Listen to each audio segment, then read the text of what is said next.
Сайн байцгаана уу?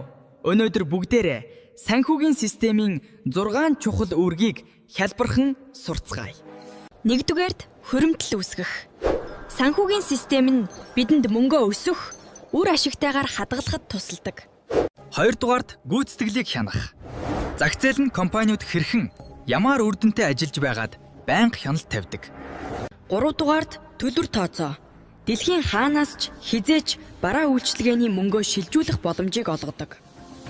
4-р эрсдэл бууруулах.